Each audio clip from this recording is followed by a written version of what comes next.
Last ഇപ്പോൾ എന്തൊക്കെയാണ് നമുക്ക് അറിയാൻ സാധിച്ചത്? ക്രമീകരണങ്ങൾ എന്തൊക്കെയാണ് നമ്മൾ ഏർപ്പെടുത്തിയിരിക്കുന്നത്? ഇപ്പോൾ നമ്മൾ കൃത്യമായിട്ട് ഇപ്പോൾ നമ്മൾ മനസ്സിലാകുന്നത് സോഫാർ 16 ആൾക്കാരാണ് പോയിട്ടുള്ളത്. അതിൽ 9 ആൾക്കാരുടെ ബോഡി പിന്നെ കിട്ടിയിട്ടുണ്ട്. പിന്നെ 1-2 ആൾക്കാർ ഹോസ്പിറ്റലിൽ പൊള്ളാച്ചിയിൽ വലിയ തകരാറൊന്നും ഇല്ലാതെ നിൽക്കുന്നുണ്ട്, ചെറിയ കുട്ടികളുണ്ട്. പിന്നെ 3 ആൾക്കാർ നമ്മുടെ പിന്നെ കോയമ്പത്തൂരിലേക്ക് കൊണ്ടുപോയിട്ടുണ്ട്. അവർ കണ്ടീഷൻ ഇത്തിരി സീരിയസ് ആണ്, അപ്പോൾ അത് നോക്കിക്കൊണ്ടിരിക്കുന്നുണ്ട്.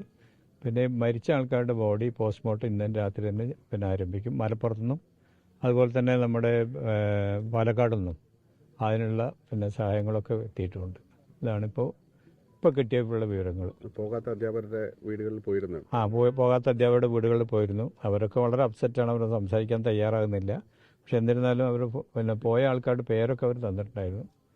പിന്നെ അവർ ഇത് പോകാത്തതുകൊണ്ട് ആ ഗ്രൂപ്പിൽ അവരുണ്ടായിരുന്നില്ല. അപ്പോൾ കൃത്യമായിട്ടുള്ളൊരു വിവരം ഇവർക്ക് ആർക്കും അറിയില്ല എന്നുള്ളതാണ് വേറൊരു കാര്യം. അപ്പോൾ അതിൻ്റെയൊക്കെ പ്രശ്നങ്ങളുണ്ട്. ഇനി 16 ആൾക്കാരുടെ 14 ആൾക്കാരുടെ പേര് കിട്ടിയിട്ടുണ്ട്. പിന്നെ കുട്ടികൾ അതുപോലെ തന്നെ ഡ്രൈവർമാരൊക്കെ കൂടിയ കൃത്യമായിട്ടുള്ളൊരു ഇത് കിട്ടിയിട്ടില്ല. ഇനിയും നോക്കുന്നുണ്ട്. അതുണ്ട്, ഞാൻ എടുത്തിട്ടുണ്ട്. പക്ഷെ അത് 14 ഉള്ളൂ. പിന്നെ ഉള്ളൂ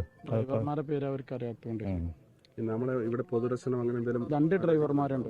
പൊതുദർശനം അങ്ങനെ എന്തെങ്കിലും അല്ല, അത് ഉറപ്പായിട്ടും വന്നിട്ടുണ്ടെങ്കിൽ അത് നമ്മൾ ഇവരോടൊന്ന് സംസാരിക്കട്ടെ. പഞ്ചായത്ത് പ്രസിഡന്റും മറ്റുള്ളവരൊക്കെയാണ് പോയിട്ടുള്ളത്. അപ്പോൾ അവർ വന്നിട്ട് ഒരുമിച്ച് ബോഡികളെല്ലാം പിന്നെ വെക്കുന്ന അങ്ങനെ ആയിരിക്കും ഉണ്ടാവുക. അല്ലാതെ പല ഭാഗങ്ങളിൽ പോകാൻ ബുദ്ധിമുട്ട് വരുമല്ലോ. നാട്ടുകാരുടെ ഒരു വലിയൊരു ദുഃഖമാണുള്ളത്. ഏകദേശമൊക്കെ ഇവിടെ ഒരാൾ പിന്നെ മറ്റേ പുലാമന്തോടുണ്ട്, ഒരാൾ കുളത്തൂരുണ്ട്, പാലൂർ, അങ്ങനെയുള്ള പിന്നെ ഇത് മാത്രമേ ഉള്ളൂ. പെർമനന്റ് ടീച്ചറായിട്ട് ഒരാൾ മാത്രമേ പോവാത്തുള്ളൂ. പെർമനന്റ് ടീച്ചറായിട്ട് ഒരാൾ മാത്രമേ ഇപ്പോൾ ബാക്കിയുള്ള 2 ഗസ്റ്റ് അധ്യാപകരാണ്. ഉണ്ട്, ഒരാളുണ്ട്. ഒരാൾ അവരുടെ പിന്നെ കുട്ടിയുണ്ട്, സാറവിടെ പോയി. അവരുടെ കുട്ടിയുണ്ട്. ഷക്കീലാണ്. UP സ്കൂൾ, ഇവിടെ ഗവൺമെന്റ് UP സ്കൂളിലാണ്. ആ കുട്ടിന്റെ പേര് ഡീറ്റെയിൽസും കൊടുത്തു.